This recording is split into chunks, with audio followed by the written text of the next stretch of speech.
We've all had a dream job, that one role where the offer letter felt less like a piece of paper and more like a golden ticket. For me, that ticket was to Hastings and Poe, one of the most prestigious financial firms in the city.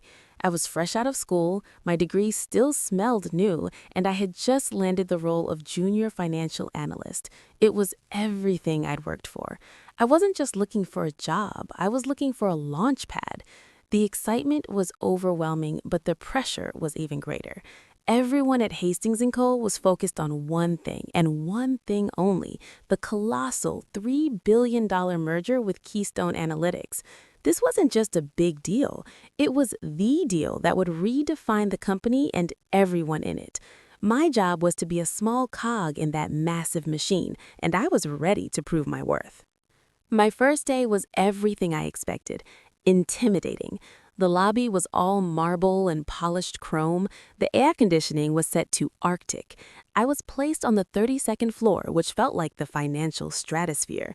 My direct oversight fell under the Vice President of Finance, Mr. Robert Hastings. Picture a man who smells like success and speaks only in quarterly projections. He was curt, efficient, and clearly viewed me as entirely disposable. He gave me a 5-minute rundown of my tasks, ending with a chilling warning. There are no second chances when $3 billion is on the line. Pay attention, analyst. He made it clear that my primary function was to exist quietly and not, under any circumstances, complicate the merger. I nodded, took my seat, and began trying to absorb a week's worth of training material in an hour. My palms were sweating, but my resolve was solid. And then I met the reason for all the unspoken tension in that department, Veronica. Veronica Hastings, the VP's daughter. She was technically a manager, but everyone knew her real job title was heiress in training. She didn't earn her spot. It was a birthright. She glided through the office in designer clothes, stopping only to gossip loudly or delegate her minimal tasks to actual hardworking employees. The moment she saw me, a new, bright-eyed, entry-level analyst, I felt her eyes narrow. It wasn't just professional jealousy. It was the cold dismissal of someone who believed the entire building and everyone in it was her personal property. She didn't even bother to learn my name, opting instead for a condescending, "the new junior, try not to touch anything important." I spent the first few hours trying to be invisible, focusing intently on the dry, dense legal documents related to the merger. I was dressed conservatively, following the explicit written dress code, dark suit, closed-toe shoes. But when Veronica walked past my desk again around lunchtime, she stopped. Slowly, she tapped her fingernail on my desk. "You know, I don't think those shoes are regulated," she stated, her tone falsely sweet. I looked down at my simple black leather pumps. They were perfectly acceptable. I politely pointed out the line in the employee handbook. That was my mistake. It was never about the shoes. It was about authority. She didn't want compliance. She wanted subservience. Her face hardened, and I knew right then my logic meant nothing to the person who held all the power. 5 minutes later, I was called into Mr. Hastings' office. He didn't even look up from his computer screen. Veronica was standing by the window, a small, triumphant smirk playing on her lips. The whole conversation lasted less than 60 seconds. "My daughter informs me there has been a severe lapse in judgment and compliance. We cannot have disruptions in a department overseeing a $3 billion transaction. Your employment is terminated effective immediately." I was stunned. I tried to protest, to explain that the shoes were compliant, that Veronica was just making up rules, but he cut me off. "Security will escort you out. Good luck with your next endeavor." They had fired me on my very first day over a shoe color, killing my dream and branding me as damaged goods before I could even learn the coffee machine code. The humiliation was absolute. The security was surprisingly quick and efficient. They stood by, expressionless, as I gathered the few personal items I'd brought, my notebook, a pen, and a protein bar. I grabbed the folder they had given me earlier, a thin folder of company onboarding paperwork and NDAs I hadn't yet signed. In the rush, as I hastily swept my desk clean, a loose piece of paper fluttered off the shelf and landed directly into that folder. I didn't see it, or I simply assumed it was just another piece of junk mail. It was a single, crumpled memo, forgotten, discarded, and entirely out of place. As I walked out of that polished office for the final time, head held low in defeat, I had no idea that the insignificant scrap of paper tucked away in my manila folder was not just the company's biggest secret, but the only weapon I needed to tear down the entire Hastings dynasty. The first week after the firing was a dark spiral. I'd gone from the highest high of landing my dream job to the lowest low of being dumped on the curb before lunch on my first day. The humiliation didn't stop when I left the building. It followed me everywhere. How do you explain that to recruiters? Yes, I was fired. No, I didn't steal anything. Yes, it was over a pair of black pumps. The whole situation was an absurd joke, but it had ruined my professional debut. I wasn't just unemployed, I was stained. Every rejection email felt like Mr. Hastings slamming his office door in my face again. I hated the Hastings family. I hated Veronica. But most of all, I hated that they had gotten away with it, casually crushing my ambitions without a second thought, all while they sailed toward their billion-dollar payoff. Days turned into weeks. The small cardboard box from Hastings & Co. sat in the corner of my apartment, a monument to my failure. I couldn't bring myself to open it. Finally, out of sheer desperation for a distraction, I decided to recycle the junk. It was filled with standard orientation pamphlets, a stale granola bar, and the manila folder. I almost tossed the whole folder, but something made me flip it open one last time. That's when I saw it, the crumpled, forgotten memo I had inadvertently swept off my desk on my way out. It looked innocuous, just a few dense paragraphs of legalese and some technical accounting notes. I almost threw it away, thinking it was just a draft of the NDA, but my training kicked in. Financial analysts are trained to look for details others miss. I spent the next 3 hours poring over that memo. It wasn't a standard document. It was an internal note from the M&A legal team to the accounting department. It referenced a specific minor property holding of Keystone Analytics, the company Hastings & Co. was acquiring. This property wasn't listed on the main balance sheet. It was buried in a subsidiary shell company. The memo detailed a massive, ongoing, and undisclosed environmental remediation liability associated with that tiny property, a liability so huge it hadn't been factored into the merger's valuation. My heart started pounding. If this secret liability became public, it wouldn't just be a footnote. It would shatter the economic foundation of the entire deal, potentially wiping out a large chunk of that rumored $3 billion value. It was a ticking time bomb. The discovery was incredible, but immediately I hit a massive wall: my job offer paperwork. Even though I was fired, I had electronically signed the preliminary non-disclosure agreement and a rather nasty non-compete clause.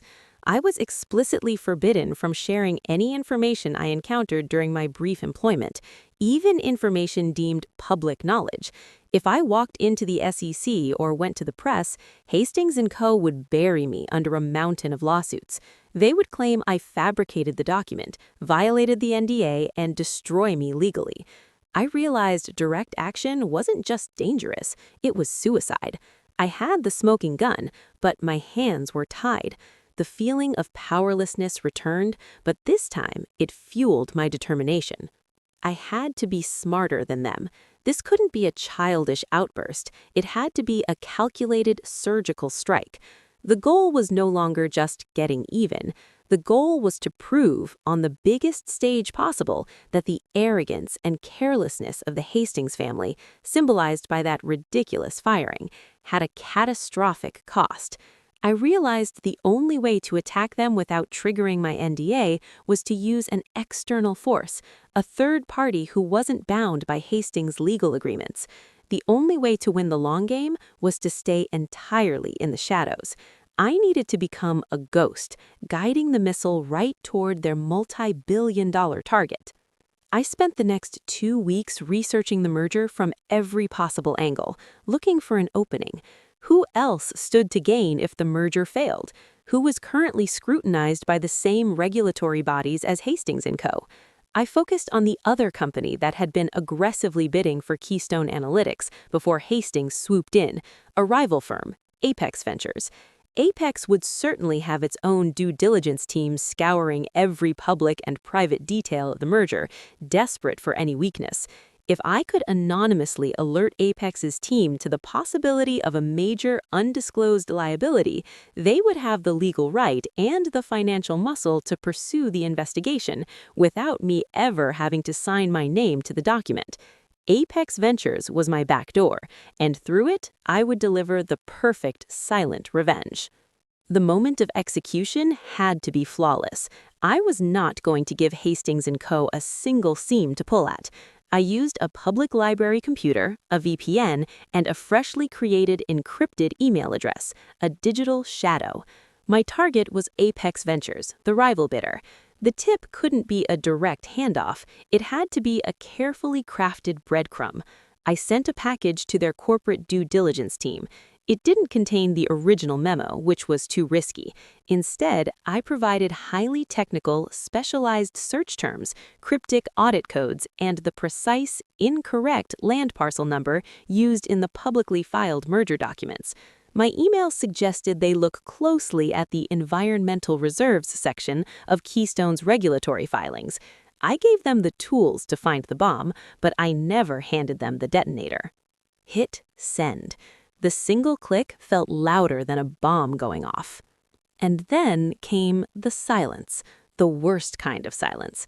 The financial news cycle is relentless, yet days passed with no mention of my tip. I sat glued to every business report, every market rumor, every stock tracker. Was the email buried in a spam filter?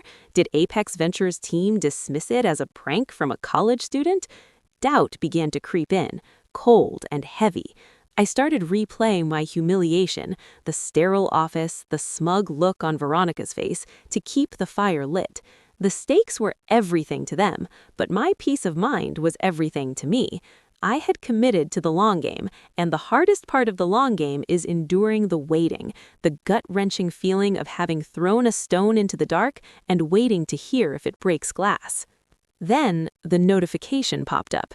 A major business magazine featured a celebratory piece on the Hastings family.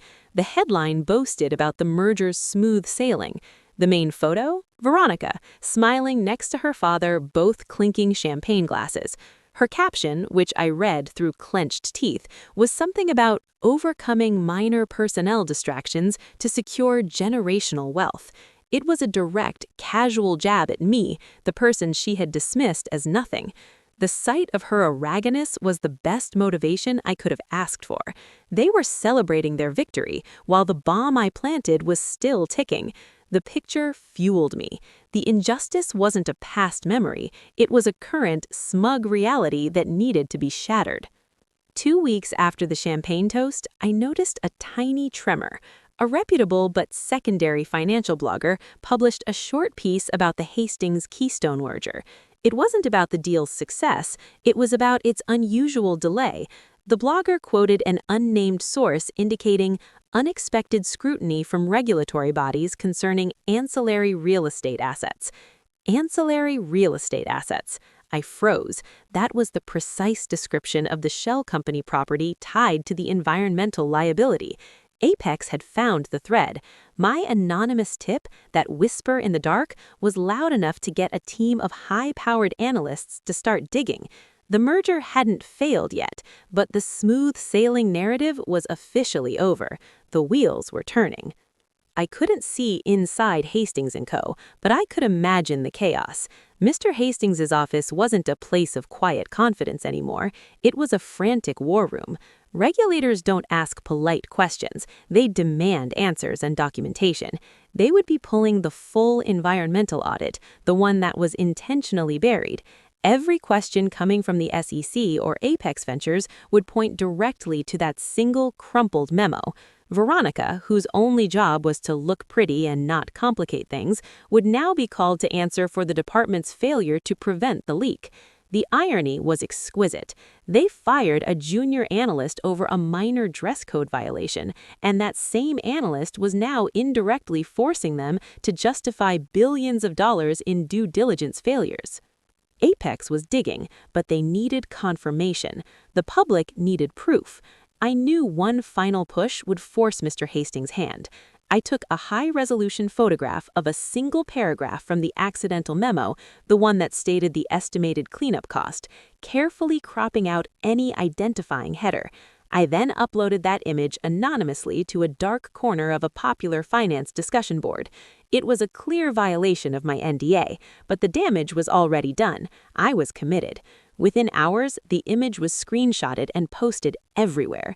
The media went from unexpected delay to alleged malfeasance of multi-million-dollar fraud. The narrative was now undeniable. Hastings & Co. was hiding a massive liability. My small, calculated leak had transformed the corporate crisis into a public scandal. The day of the final shareholder meeting, the day the merger was supposed to be ratified and celebrated, arrived. I didn't go to the office, of course. I stayed home, glued to the live financial feed. The atmosphere was electric. The anchors were focused on the alleged liability, constantly showing the cropped image I had leaked. Mr. Hastings was on stage, looking rigid, trying to project confidence while sweat beaded on his forehead.